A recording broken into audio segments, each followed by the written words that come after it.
ரமலான் பெருநாள் super Saravana stores. உங்க கனவு கரியருக்கு ரைட் டெஸ்டினேஷன் தேடுறீங்களா? அதுக்கு நீங்க சூஸ் பண்ண வேண்டியது சேரன் குரூப் ஆஃப் இன்ஸ்டிடியூஷன்ஸ் தான். கோயம்புத்தூர்ல SMS arts and science and Cheran health science, காங்கேயம்ல Cheran arts, Cheran women's college, Cheran college of டெக்னாலஜின்னு எல்லாமே ஒரே ட்ரஸ்டட் இன்ஸ்டிடியூஷன்ல. Admissions open. கால் 7708441116. வணக்கம் நேயர்களே, நான் உங்கள் கார்த்திக். நம்முடைய சிறப்பு நேர்காணலில் மூத்த பத்திரிகையாளர் எஸ்பி லக்ஷ்மணன் இணைந்திருக்கிறார். அவரிடம் விரிவாக பேசலாம். வணக்கம் சார். வணக்கம். தேவைக்கு அதிமுக கூட கூட்டணி அமைக்க பேச்சுவார்த்தை நடத்துது அப்படிங்கிற மாதிரியான செய்திகள் வருது. அதுக்கான வாய்ப்புகள் இருக்குதா? அப்படி ஒரு வதந்தி இருக்கு. ஒண்ணுமே இல்லாம புகையாது. கடந்த ஓரிரண்டு மாதங்களாக காங்கிரஸ் கட்சி நம்மளோட வரும் அப்படின்னு காத்திருந்தது மட்டும் இல்லாம தன்னுடைய இரண்டாம் கட்ட தலைவர்களை அதற்காக முழுவீச்சில் களமிறக்கினார் விஜய். காங்கிரஸை உடைச்சாவது கொண்டுட்டு வந்துடணும் திமுக அணியிலிருந்து அப்படின்னு இவரே சில முயற்சியும் எடுத்தார். அவருடைய இரண்டாம் கட்ட தளபதிகளில் சில பேர் டெல்லிக்கு போய் சில பேர் சந்தித்ததெல்லாம் நடந்தது. அவ்வளவும் நடந்து அது வெற்றி கிடைக்கல. அவங்களுக்கு காங்கிரஸை தங்கள் அணிக்கு எடுத்துகிட்டு வர முடியல. அதை முடிஞ்சு அவங்க இதை தொடங்கினாங்களா இல்லை அப்படி ஒரு சூழலுக்காக பிஜேபி காத்திருந்ததா அப்படின்னு தெரியாது. ஏன்னா எடப்பாடிக்கும் விஜய்க்குமான உறவு இப்போ அவ்வளோ நல்லா இல்லை. ஒரு 2 மாதம் முன்னாடி காங்கிரஸ் சீரியஸாக முயற்சி பண்ணுறதுக்கு முன்னாடி அதிமுகவும் விஜய் விமர்சிக்கிறது இல்லை, விஜயும் அதிமுக விமர்சிக்காமல் இருந்தார். ஒரு ஸ்டேஜில் ஊழல் சக்தின்னு இவர் சொன்ன பிறகு விஜய் எடப்பாடியை பார்த்து அதிமுகவை பார்த்து ஊழல் சக்தின்னு சொன்ன பிறகு இவங்களும் 41 பேர் மரணத்தில் உங்களுக்கும் பங்கு இருக்குன்னு பரஸ்பரம் குற்றச்சாட்டில் பண்ணாங்க. இப்போ எப்படி ஒரு காய் நகர்த்துறாங்கன்னா, அல்லது எச்சரிக்கையாக இருக்கிற மக்களை முட்டாளாக நினைத்து கொண்டு எந்த மாதிரி காயின் பண்ணுறாங்கன்னா, விஜய் என்டிஏவில் சேரப்போகிறார் அப்படின்னு ஒரு இதை கிளப்புறாங்க. என்டிஏல யார் யாரெல்லாம் இருக்கா? சமாஜ்வாதி, லோக் ஜனசக்தி, அப்புறம் பகுஜன் சமாஜ், இவங்களாம் இருக்கிறாங்க. தமிழ்நாட்டில் என்டிஏனுடைய தலைமையே அதிமுக தான். அதிமுகவுடன் கூட்டணிங்கிறத சொல்றதுக்கு பதிலாக, ஏன்னா அவங்களுக்கே வெக்கம், அது விஜய்க்கும் வெக்கம்தான். விஜய் யாருமே சரியில்லை, நான் ஒரு மாற்றா வர்றேன்னு சொன்னவர் அவரும் வெட்கம் கெட்ட அரசியல்வாதி தான் அப்படிங்கிற ஒரு பேச்சு வந்துடக்கூடாதுன்னு. கண்டிப்பாக வரதான் போகுது. அப்படி நடந்தால் இவங்க ஏதோ மக்களுக்கு எதுவும் தெரியாது அல்லது மக்களுக்கு இதெல்லாம் புரியாதுன்னு நினச்சிக்கிட்டு அவர் என்டிஏவோட பேசுகிறாரு அப்படின்னு ஒரு இதை கிளப்புறாங்க. முயற்சியும் நடக்கிறதா தான் நானும் கேள்விப்பட்டேன். அதில் பல சங்கடங்கள், பல தடைகள் இருக்குது அதில். ஏன்னா அவர் மகளிர் தின விழாவில் பேசுகிற போது அதுக்காக நடந்த அந்த கூட்டத்தில் மகளிருக்கான சில திட்டங்களை அறிவிச்சார் இல்லையா?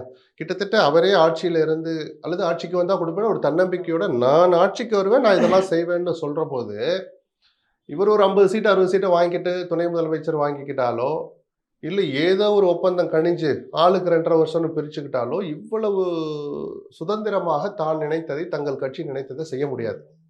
அப்போ இந்த 2.5 வருஷம்னா யாருக்கு முதல்ல 2.5 வருஷம் அப்படின்னு ஒரு தகராறு வரும். கர்நாடகாவில் குமாரசாமிக்கும் எடியூரப்பாவுக்கும் தகராறு இருந்துச்சு இல்லையா?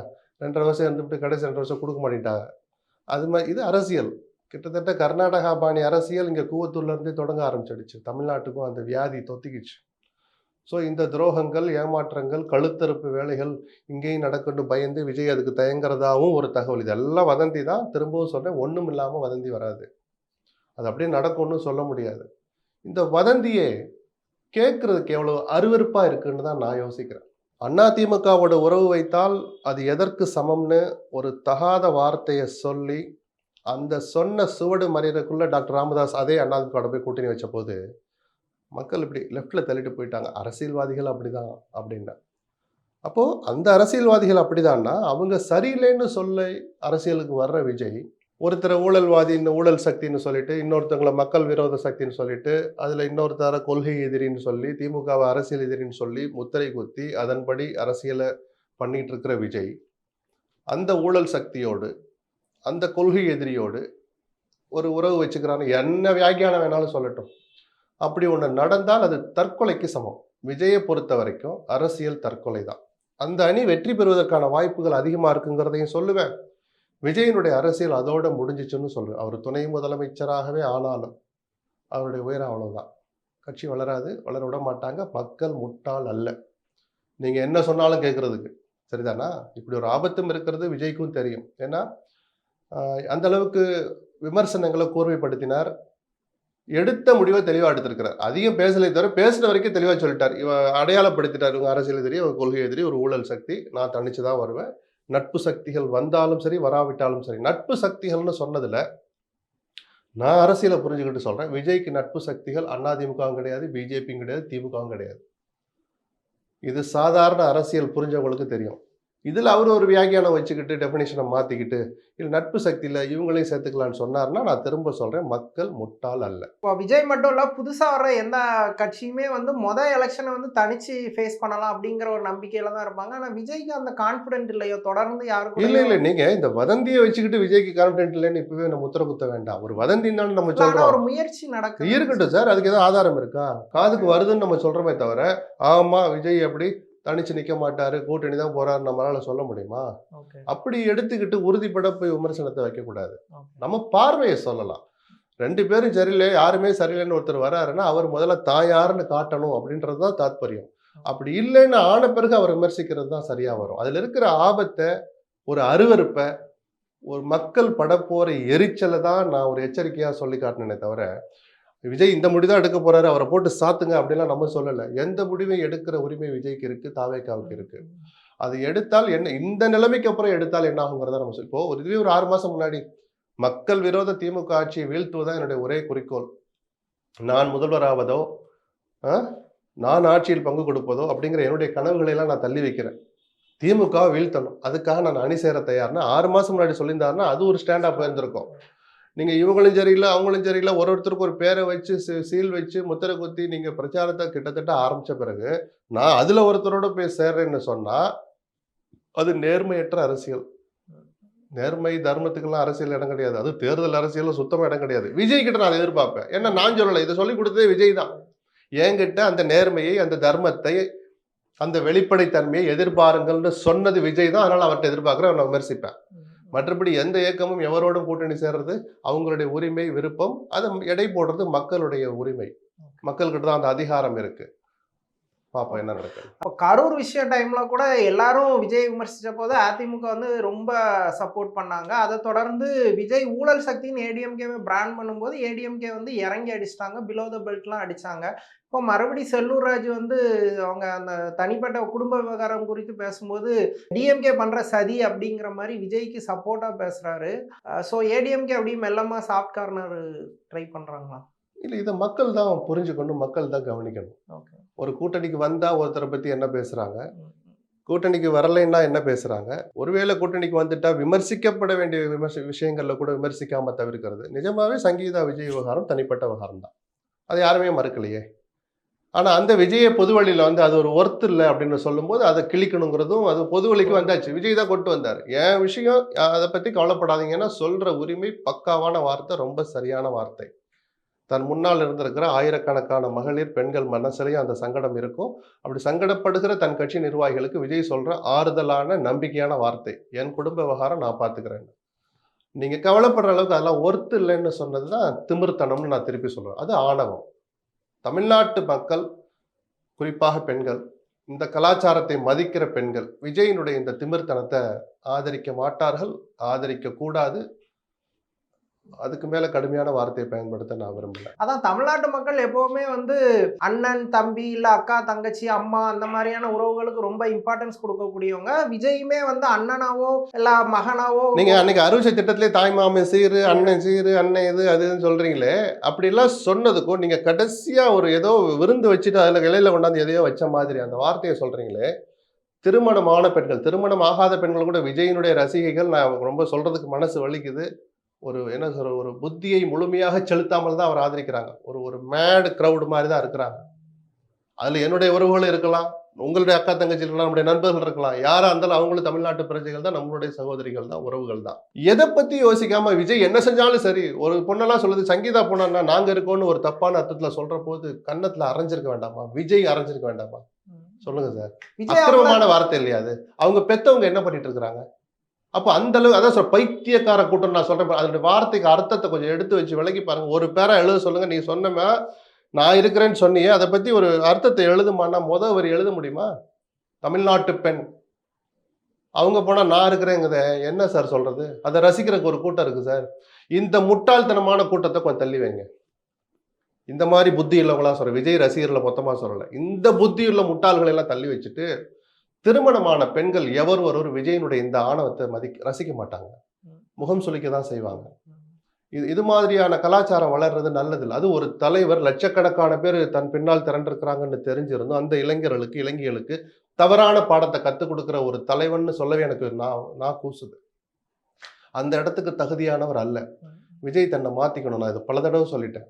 வளர்கிற இடத்துல இருக்கிற விஜய்க்கு இவ்வளவு ஆணவம், இவ்வளவு திமிர் கூடாது. நீங்க திரும்பவும் சொல்றேன், சங்கீதா விஜய் விவகாரம் தனிப்பட்ட விவகாரம். அது ஏன் நடந்துச்சு, என்ன நடக்க போகுது, நமக்கு அதை பத்தி கவலையும் இல்லை, நமக்கு அதில் தலையிடுகிற உரிமையும் இல்லை. இல்ல இப்போ நீங்க சொன்ன மாதிரிதான் அவங்களோட தனிப்பட்ட விவகாரத்துல தலையிட உரிமை இல்லை. ஆனா அவர் அரசியல் தலைவர் ஆயிட்டாரு. அவர் மனைவி குற்றச்சாட்டு வைக்கும்போது அவர் ஒரு முறையான விளக்கம் கொடுக்கல. மாறா அந்த த்ரிஷா கூடவே பொது நிகழ்வுல பங்கேற்கிறாரு. இது வந்து எப்படி அரோகண்டா பிஹேவ் ஆகும், அவங்க ரசிகர்கள் இல்ல அதுக்கு மேல நான் விமர்சிக்க விரும்பல சார். பொதுவெளியில் அப்படி ஒரு மனைவி விவாகரத்து செய்யாமல் இன்னொரு பெண்ணோடு பொதுவெளியில் சாதாரண ஒருத்த வந்தாலே அது விமர்சனத்துக்குள்ளாகும். சட்டத்தின் ஆட்சி நடக்கிற இந்த நாட்டுல அது சட்டப்படி சரியல்ல. நாங்க என்ன தப்பா பண்ணணும் அவங்க 1000 கேட்கலாம்.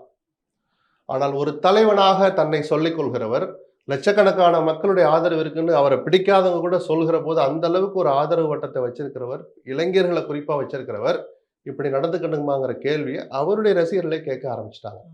அதுக்கு மேல அந்த சப்ஜெக்ட் பேச வேண்டாம். இப்போ விஜய் வந்து அரசியலுக்கு வந்த தொடக்கத்துல அவருக்கு ஒரு பெரிய மாசு இருந்துச்சு. நேர்மறையான விஷயங்களுக்கு விஜய் அறியப்பட்டார். ஆனா கரூர் விஷயத்துல இருந்து தொடர்ந்து எதிர்மறையான விஷயங்களுக்கே விஜய் அறியப்பட்டார். காரணம் என்ன தெரியுமா?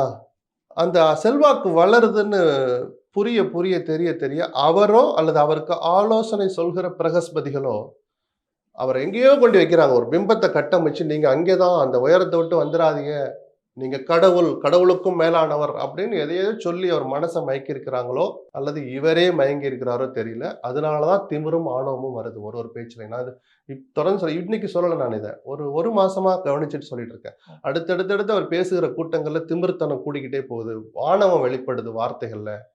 நான் தான் தமிழ்நாடு தான் விஜய் அப்படிங்கிறதெல்லாம் திமிர் பேச்சு. காமராஜர், அண்ணா, பெரியார் கூட அப்படிலாம் சொன்னது கிடையாது. கலைஞர், எம்ஜிஆர் கூட நினைச்சு பார்த்ததில்ல. ஊழல் வழக்கில் சிறைக்கு போயிட்டு வந்த பிறகு ஆட்சியை பிடிக்கிற அளவுக்கு மக்கள் செல்வாக்கு வச்சிருந்த ஜெயலலிதா கூட அந்த வார்த்தையை சொன்னதில்லை. நீங்க நான் அவங்களோட பெரியால எவ்வளவோ பேரை பார்த்த உலகம் சார் இது. விஜய்க்காக நான் பரிதாபப்படுறேன். ஏன்னா நான் திரும்ப சொல்றேன், வளர்ற இடத்துல இருக்கிற அண்ணாமலைக்கு இதை இப்படிதான் சொன்னேன். இந்த வயசுல இவ்வளவு துடுக்குத்தனம் வேணாம், இவ்வளவு திமிர் வேணாம், அதிகார போதையில ஆடாதீங்கன்னு. இன்னைக்கு எங்க இருக்காரு அண்ணாமலை? கேட்டுதான் சொல்லணும். நீங்க அந்த இடத்துல இருக்கிறார் அண்ணாமலை. எனக்கு சந்தோஷம் இல்லை அது. இன்னும் அண்ணாமலைக்கு வாழ்க்கை இருக்கலாம், அரசியல் வாழ்க்கை. இது ஒரு பாடமா அவர் எடுத்துக்கணும். அந்த இடத்துக்கு திருப்பி விஜயம் ஆயிர வேண்டான்ற நான் இவ்வளவு திமிர்த்தனம் கூடாது. ஓகே, இப்போ ஒரு நெகட்டிவ் வேவ்ல அடையாளப்படுற விஜய வந்து ஏடிஎம்கே கூட்டணிக்கு வரணும்னு நினைக்கிறது அவங்களுக்கு எந்த வகையில பெனிஃபிட்? இல்ல கண்டிப்பா இந்த சமீபத்திய சர்ச்சைகள், ஒரு வரியில முடிப்போமே, சமீபத்திய சர்ச்சைகள் விஜய்க்கு நல்ல பேரை கொடுக்கல அல்லது இருந்த செல்வாக்குல கொஞ்சம் குறைஞ்சிருக்குன்ற அதெல்லாம் இடம் போடுறது கொண்டு கருவி. முதல்ல ஒரு 100 இருந்துச்சு, இப்போ ஒரு 37.5 போக மீது 63.5 தான் சார் இருக்குலாம் நீங்க சொல்ல முடியாது. வேலையெல்லாம் வேணா அதை பேசிட்டு இருக்கலாம். பெண்கள் ரசிக்கலைங்கிற போதே அவருக்கு இருந்த செல்வாக்கு கொஞ்சம் குறைஞ்சிருக்குன்னு அப்படி ஒரு வரியில கடந்து வந்துடணும். மற்றபடி தேர்தல் ரிசல்ட் சொல்ல போகுது. அப்படி வர்ற விஜய் 100 பேர் வச்சிருந்தாரா? கரூர் சம்பவத்துக்கு அப்புறம் ஒரு 70-80 ஆச்சா? இந்த சமீபத்திய குடும்ப சர்ச்சைகளுக்கு பிறகு ஒரு 50 ஆகுதா? கூட்டணி யாரு கூட சேர மாட்டேன் ஊழல்வாதிகள் சொன்ன பிறகு அந்த ஊழல்வாதிகள் கூட்டி வைக்கிறாரு. அந்த 50 25 ஆகுதா? அந்த 25 கிடைச்சா நல்லதுதான் தான் இவங்க நினைப்பாங்க. அண்ணா திமுகவுக்கும் பிஜேபிக்கும் தான் அது பிரயோஜனப்படுமே தவிர விஜய்க்கு எந்த வகையிலும் அது அரசியல் பலனை தராது. முதல் எலெக்ஷன்லயே சபார்டினேட்டா போயிட்டா கெரியரை க்ளோஸ். சபார்டினேட்டா போறது ஒன்றும் கேவலம் கிடையாது சார். நீங்க அப்படி கட்டமைச்சிட்டீங்க உங்களை. நான் ஆட்சிக்கு வருவேன், நான் அதிகாரத்துல பங்கு தருவேன்னு சொல்லிட்டு இன்னொருத்தங்கிட்ட போயிட்டு நீங்க துணை முதலமைச்சரோ ஆட்சியில பங்கு தர்றாங்கன்னோ 4-5 மந்திரி தர்றாங்கன்னு சொல்லி போனீங்கன்னா போகட்டும், துணை முதலமைச்சராகவே ஆவதற்கு வாய்ப்பு இருக்கு. உங்க இலக்கு அதுதானா? அப்ப அந்த பதவிக்காக தான் இவ்வளவு வேஷம் போட்டீங்களான்னு கேள்வி வந்தால் அந்த விமர்சனத்தை வைக்கிற உரிமை நமக்கு இருக்கு. அதுக்கு பதில் சொல்ல வேண்டிய கடமை விஜய்க்கும் இருக்கு.